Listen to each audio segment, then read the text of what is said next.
புரட்சிக்கு வித்திட்ட படைப்புகள் இந்த தலைப்புல நடந்து கொண்டிருக்கும் கருத்தரங்கிற்கு வந்திருக்கக்கூடிய தோழர்கள் அனைவரையும் வரவேற்று வணக்கம் கூறி ஆரம்பிக்கலாம் நினைக்கிறேன்.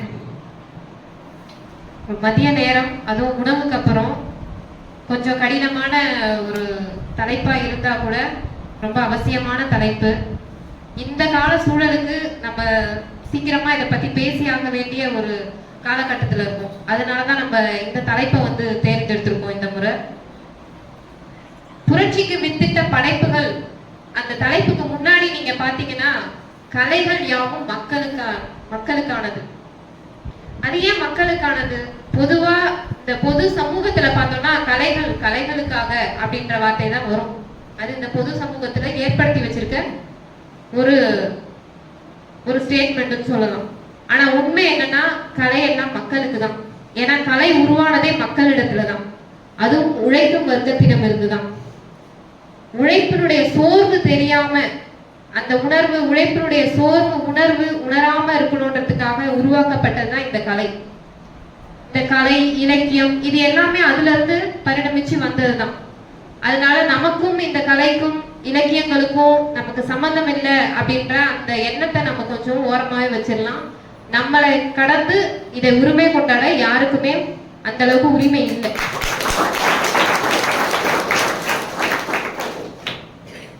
இலக்கியமும் கலையும் எல்லாமே, அந்த இலக்கியம் கலைன்னு சொல்லும் போது அதுல வெறும் புத்தகங்கள், எழுத்து வடிவம் இல்லை, நடனம் கிடையாது, பாடல், ஓவியம், இது எல்லா வகையான கலைகளுமே இது எல்லாமே உள்ளடங்கும்.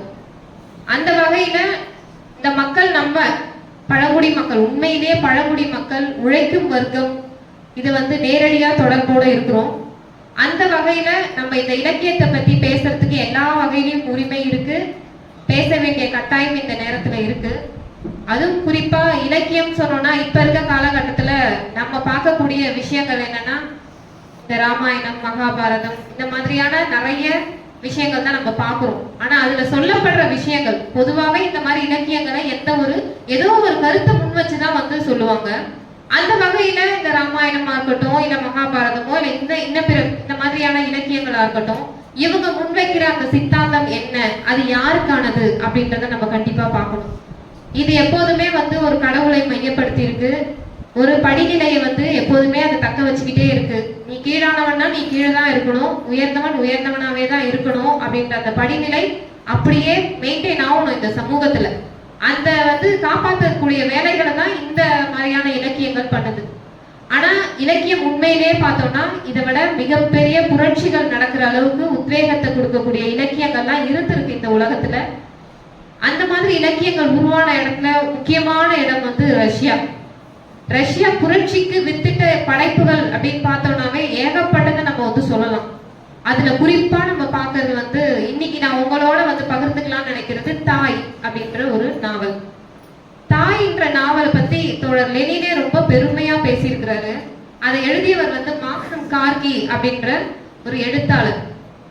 அந்த தோழர் அதை எழுதும் போது அவர் அந்த புரட்சிக்கு முன்னாடியும் வாழ்ந்திருக்கிறாரு, புரட்சிக்கு அப்புறமும் இருந்திருக்கிறாரு. அந்த புரட்சிக்கு ஆன தயாரிப்புகள் எப்படி களத்துல போரிட்டாங்களோ வீரர்கள், அதுக்கு இணையா இந்த எழுத்துக்களும் அதுக்காக ரொம்ப வேலை செஞ்சிருக்கு. மக்கள் மனதளவுல மக்களை தயார்படுத்தி இருக்கு இந்த நாவல் அப்படின்னு சொல்லிட்டு தோழர் லெனினே உணர்ந்து பாராட்டி இருக்கிறாரு.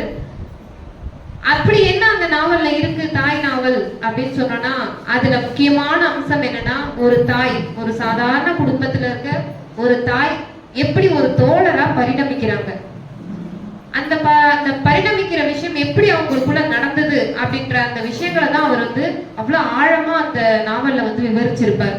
ஒரு சாதாரண குடும்பம், ஒரு ஃபேக்டரி, ஒரு தொழிற்சாலையில வேலை செய்யறாங்க அவங்களுடைய கணவர். அவங்களுக்கு ஒரே ஒரு மகன் இருக்காங்க. தொழிற்சாலையில அவ்வளவு சக்கையா புழிஞ்சு எடுக்கிறாங்க, அவ்வளவு அத்தனை மணி நேரம் உழைப்பு. அதுக்கப்புறம் அவங்க வீட்டுக்கு வந்தாங்கன்னா அவங்களுடைய உடல் சோர்வுக்காக குடிக்கிறாங்க. அவங்க குடிச்சிட்டு அந்த போதையில சண்டை போடுறது, இதுதான் அங்க நடந்துட்டு இருக்க ஒரு விஷயமா இருக்குது அந்த காலகட்டத்துல. அப்படி குடிச்சிட்டு வந்தாலும் யார போட்டு அடிக்கிறாங்கன்னா வீட்டுல இருக்கிற அந்த பெண்களை தான் போட்டு அடிக்கிறாங்க. அந்த காலத்திலயும் அந்த பெண்ணடிமைத்தனம்ன்றது எந்த அளவுக்கு இருந்திருக்குன்றத இந்த ஒரு சின்ன ஒரு 4-5 வரிகள்லயே வந்து இந்த ஆசிரியர் வந்து சொல்லியிருக்கிறார்.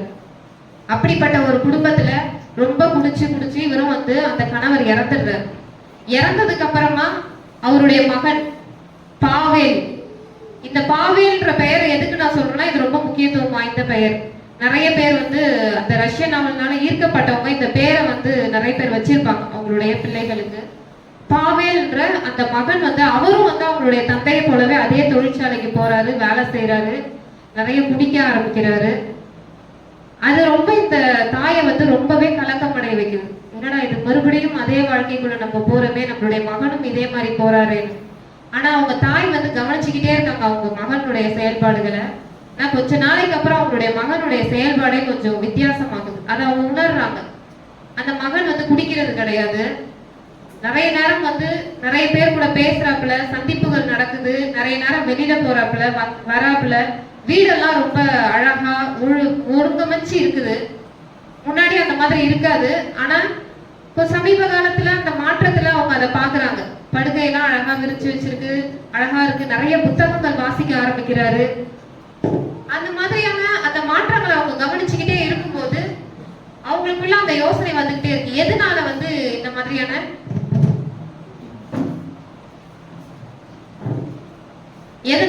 மாதிரியான மாற்றங்கள்லாம் வருது அப்படின்னு சொல்லிட்டு இவங்க பார்த்துக்கிட்டே இருக்கிறாங்க.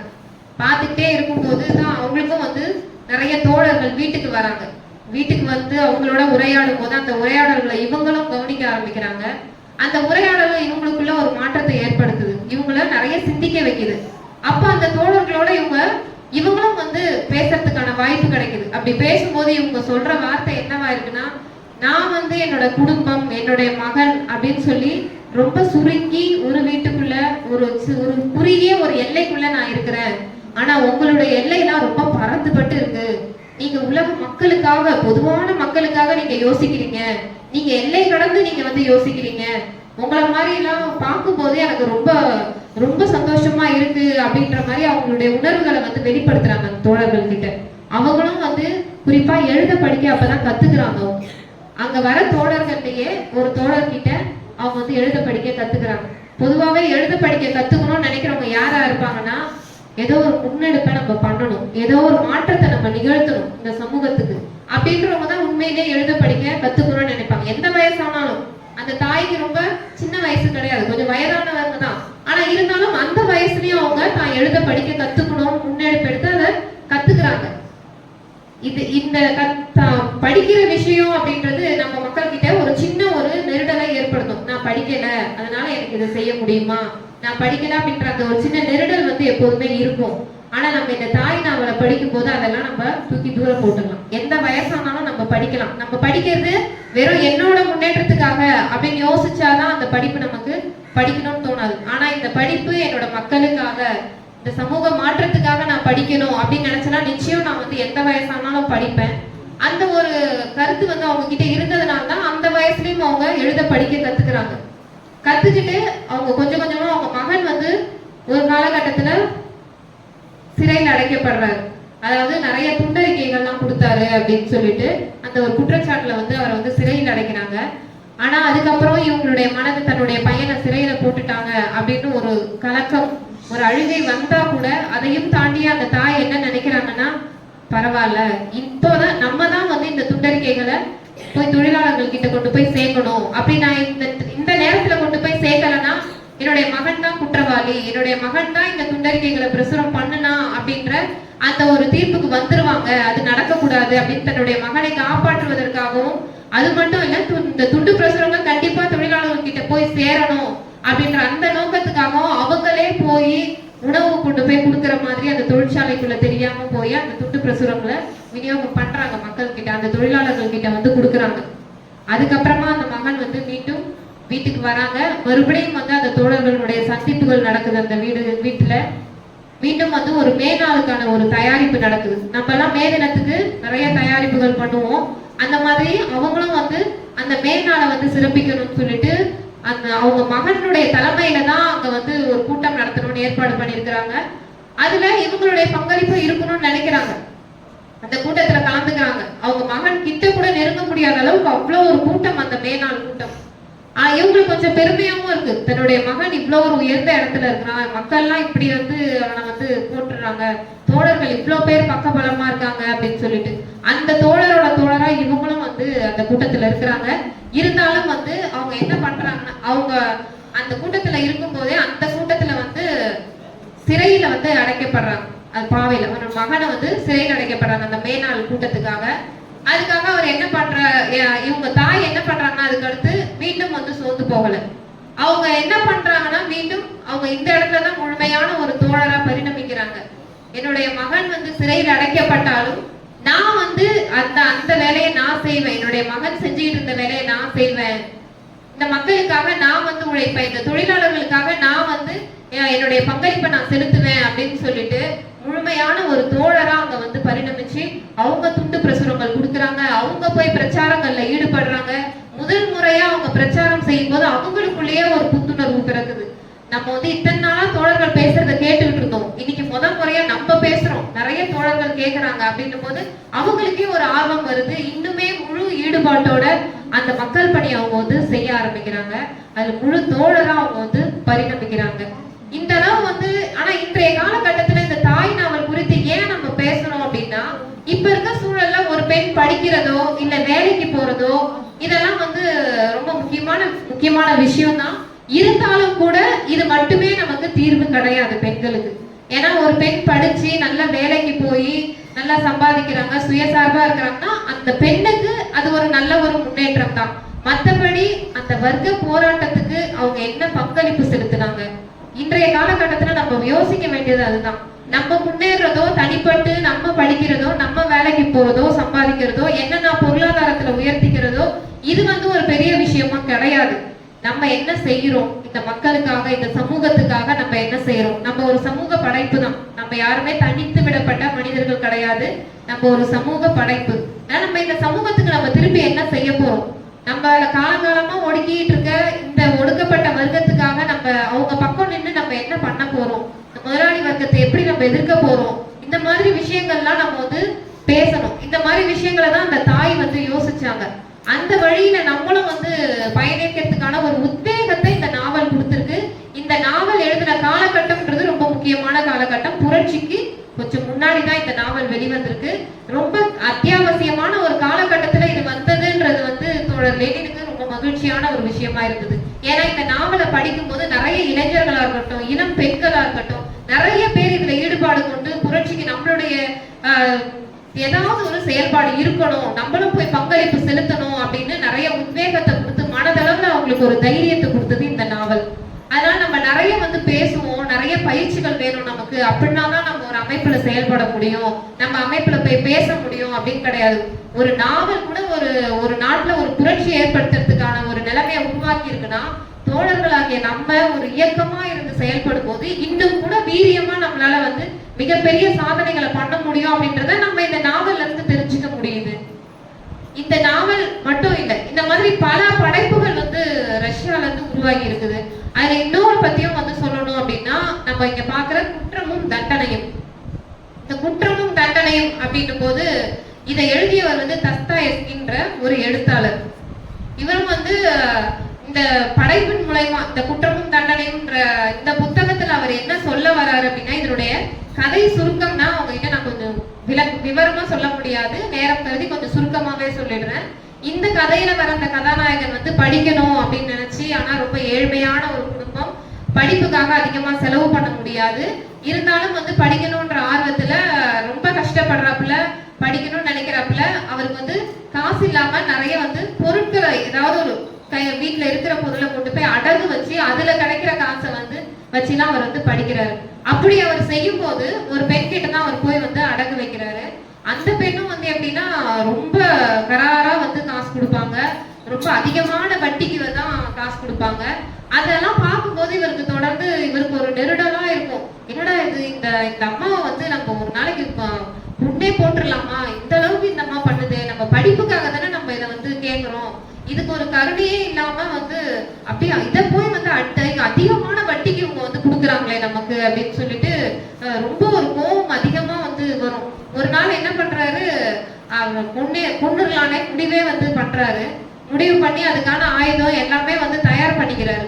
தயார் பண்ணிக்கிட்டு அவங்க அந்த அம்மாவோட வீட்டுக்கும் வந்து போயிடுறாரு. முன்னாடி நாள் ஒரு நாள் வந்து ஏதோ ஒரு பொருளை வைக்க போய் நோட்டம்லாம் பார்த்துட்டு வந்துடுறாரு. ஆள் இல்லாத நேரத்துல அந்த அம்மா வீட்டுக்கும் போயிட்டு அந்த அம்மா வீட்டுக்கு போறப்ப அந்த அம்மாவே வந்து அந்த நாயகனை பார்த்து கேக்குறாங்க, என்ன இன்னைக்கு நீ ஒரு மாதிரி இருக்க, ரொம்ப ஒரு படபடப்பா இருக்குது உன்னோட முகம், சரியா இல்லையே அப்படின்னும் போது ஒரு மனசுக்குள்ள இந்த நாயகனுக்கும் என்னன்னா இவரும் முதல் கொலை பண்ண போறாரு. கொலைய இவருக்கு பழக்கம் கிடையாது, இருந்தாலும் ஒரு வேகம், இந்த அம்மாவை ஏதாவது நம்ம பண்ணணும் அப்படின்ற அந்த வேகத்துக்காக என்ன பண்றாரு, போயிடுறாரு கொலை பண்ணிடுவோன்னு. ஆனா அந்த படபடப்பு ஒரு மனசுக்குள்ள இருக்குது. அது வந்து என்ன இந்த அம்மாக்கு சரியா கண்டுபிடிச்சு வேற கேக்குது இதை நம்ம கிட்டயே அப்படின்னு, அது வேற ஒரு உறுத்தல் அவருக்குள்ள வருது. அப்படிப்பட்ட உறுத்தல்ல என்ன பண்றாரு, இருந்தாலும் பரவாயில்ல அந்த பயத்திலையும் உறுத்தலையும் என்ன பண்ணிடுறாரு, அந்த அம்மா ஒரே போடா போட்டு கொன்னுடுறாரு. கொன்னுட்டு அதுக்கப்புறம் என்ன பண்றாருன்னா அவங்க வீட்டுல உள்ள இருக்கிற அந்த அம்மா வச்சிருக்கிற காசெல்லாம் போய் எடுக்கிறாரு.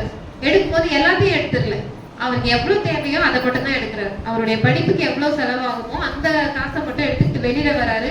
வெளியில வரும்போது அந்த அம்மாவுடைய சகோதரி அவங்களும் எதிர்க்க வந்துட்டாங்க.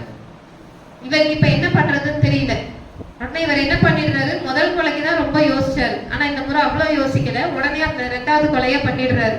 அந்த அம்மாவையும் வந்து சாகடிச்சிடுறாரு. அப்ப இவருக்கு வந்து அதிக நேரம் எடுக்கல, அதுக்காக சாகடிச்ச உடனே அப்புறம் அவர் வீட்டுள்ளே இருக்கிறார். வெளியில போனான்னு பார்த்தா அந்த நேரம் பார்த்து 2 பேர் வந்து கதவை தட்டுறாங்க. கதவை தட்டினோடனே இவருக்கு இன்னும் படபடப்பு அதிகமாகுது, நம்ம மாட்டிக்க போறோம், நிச்சயமா நம்ம மாட்டிக்க போறோம்னு அவர் வந்து ரொம்ப ஒரு இதுக்குள்ள போயிடுறாரு. அவங்களும் கதவை தட்டி தட்டி பார்த்துட்டு சரி போலான்னு யோசிக்கும் போது இன்னொருத்தர் கூட வந்தவர், 2 பேர் கூட வந்தவர் சொல்றாரு, இல்ல உள்பக்கமா தாப்பால் போட்டிருக்கு, அதனால ஒருவேளை தூங்கிட்டாங்களோ என்னவோ அப்படின்ற மாதிரிலாம் அவங்களுக்குள்ள ஒரு பேச்சுவார்த்தை நடக்குது. இவரும் ரொம்ப காத்திருக்கிறாரு.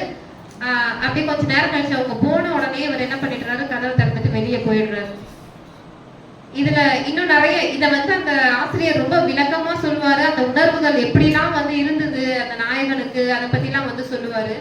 இதுல நம்ம பாக்குற விஷயம் என்னவா இருக்கும்னா, அந்த நாயகனுக்கு இருக்கக்கூடிய அந்த குற்ற உணர்வு, நம்ம இந்த கொலையை பண்ணிட்டோமே இது சரியா அப்படின்ற அந்த விஷயம் அவர் மனசுக்குள்ள ரொம்ப ஆழமா உறுத்த ஆரம்பிக்குது.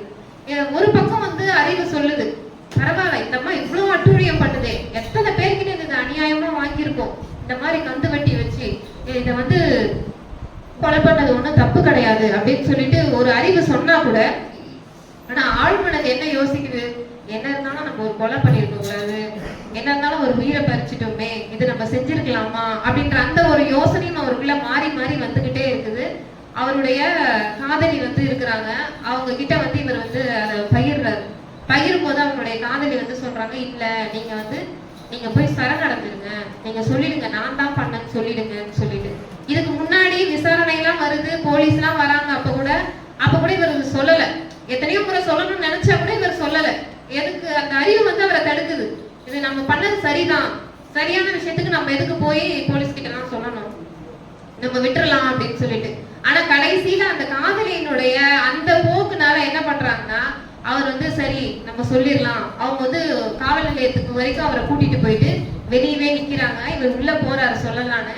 ஆனா அந்த நிமிஷம் கூட அவருக்கு என்ன தோணுதுன்னா, சரி நான் வந்துடலான்னு திரும்புறாரு. திரும்பும் போது மறுபடியும் அந்த காதலியினுடைய முகத்தை பாக்குறாரு. அதை பார்க்கும்போது அவருக்கு எப்படின்னா, நீ போய் சொல்லு, நீ போய் சத்தமா ஊருக்கே சொல்ற மாதிரி சொல்லணும் அப்படின்னு அந்த பார்வையில வந்து அவருக்கு வந்து தெரியுது. போய் சொல்லிடுறாரு. ஆனா இருந்தாலும் இங்க நம்ம பார்க்க வேண்டியது என்ன அப்படின்னா, ஒரு கொலையை பண்றது, அதுவும் அவ்வளவு மோசமான ஒரு பெண்மணி அவங்க, அந்த கொலையை பண்றது அப்படின்றது ஒரு தனிநபரா இருக்கும் போது நமக்கு நிறைய நெருடல்கள், அதை வாசிக்கும் போதே நமக்கு நிறைய விஷயங்கள் வருது. இதுல அந்த ஆசிரியர் என்ன சொல்றாரு, சாதாரணமா நமக்கு இருக்கக்கூடிய குழப்பங்கள், குற்ற உணர்வுகள், இருக்கிற நியாயங்கள், இது எல்லாமே நம்ம மனசுல இருக்கிறதெல்லாம் தட்டி எழுப்புறாரு அவர்.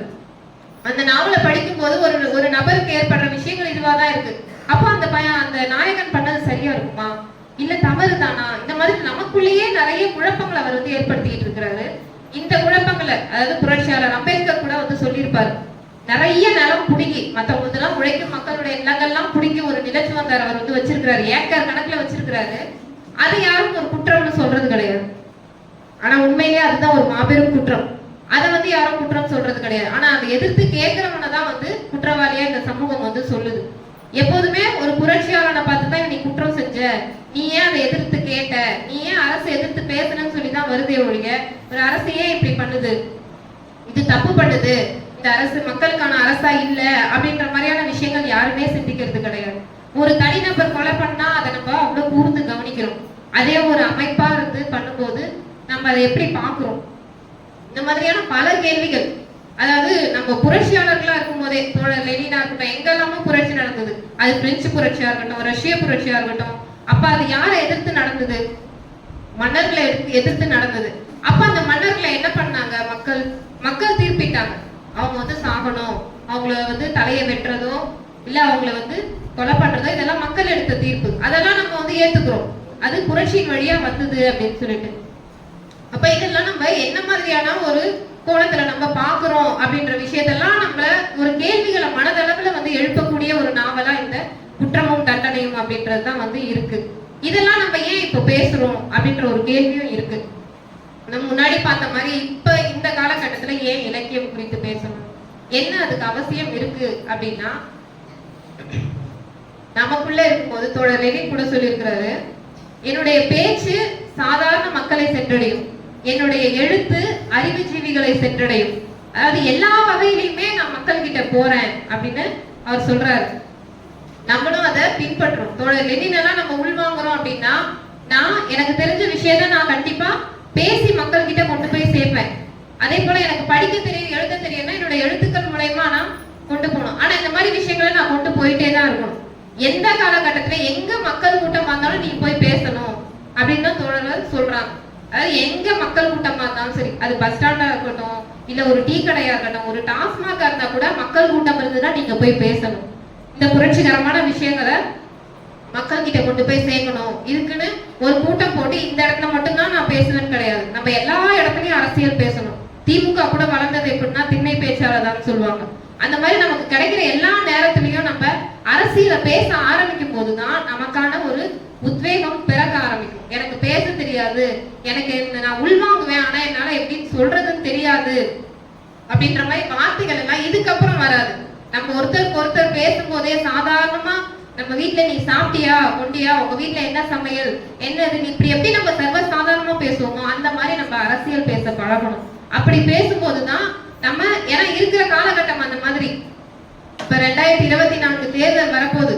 மோடி மீண்டும் வரக்கூடாது. அப்படி நம்ம வரக்கூடாதுன்னா நம்ம அதுக்கேற்ற மாதிரி நம்மள தயார் பண்ணிக்கணும். நம்ம எதிர்க்கணும், அரசியல் ரீதியா நம்ம எதிர்க்கிறோம். ஆனா அதுக்கான வழிமுறைகள் நம்ம என்ன வச்சிருக்கோம்? நமக்கு அந்த அளவுக்கு அரசியல் புரிதல் இருக்கா? என்னால உட்காந்து பேச முடியுமா இன்னொருத்தருக்கு நிகரா? அந்த அளவுக்கு நான் என்னோட அரசியல் அறிவை வளர்த்திருக்கிறேன்னா? இந்த விஷயங்கள்லாம் நம்ம மனசுக்குள்ள ஓட விட்டுக்கிட்டே இருக்கணும். அதனால நம்மளுடைய வளர்ச்சின்றது அரசியல் ரீதியா இருந்துகிட்டே இருக்கணும். அது வெறும் நம்ம அரசியல்னா ரொம்ப கராரா படிக்கணும்னு கிடையாது. ஏன்னா இந்த மாதிரி நாவல்களை படிக்கும் போதே நமக்கு தெரியுது இதெல்லாம் எவ்வளவு புரட்சிக்கு வித்துட்டு இருக்குன்னா, அப்ப சாதாரண ஒரு 4 லைன் நம்ம ஒரு விஷயத்த படிக்கிற ஒரு புத்தகத்துலன்னா கூட அது கூட நாளைக்கு நமக்கு மிகப்பெரிய மாற்றத்தை தரும். யாராவது பேசுறத நம்ம கேட்கிறோமா அரசியல, அது கூட நமக்குள்ள மாற்றத்தை தரும். அதை நம்ம 4 பேருக்கு சொல்லும்போது அது ஒரு வேற விதமான ஒரு பாய்ச்சலை கொடுக்கும். இந்த மாதிரி நம்ம அரசியல் பேச பழகணும். நமக்கான வேலைகள் நிறைய இருக்கு. ஏன்னா இந்த மோடி அரசுல சட்டத்தையே மாத்துறாங்க. இப்போ சட்ட மசோதா கொண்டு வராங்க. இப்ப இருக்கிற சட்டங்கள்லாம் மாறுது. சமஸ்கிருதத்துல பேர் வைக்கிறாங்க. உள்ள இருக்கிற விஷயங்கள் எல்லாத்தையுமே மாத்துறாங்க. அவங்களுக்கு எது சாதகமா வருதோ அதை செய்யணும்னு நினைக்கிறாங்க.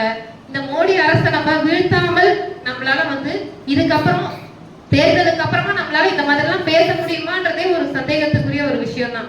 அதுக்கு முன்னாடி நம்ம எந்த அளவுக்கு வீரியமா இதை நம்ம முன்னெடுக்கிறோமோ, இந்தியான்ற கூட்டணி வெல்லணும் அப்படின்றதுல நம்ம ரொம்ப முன்னெடுப்பா இருக்கிறோம். அதை நம்ம மக்களை அரசியல் படுத்தாம நம்மளால அதை ரொம்ப சாத்தியமாக்க முடியாது.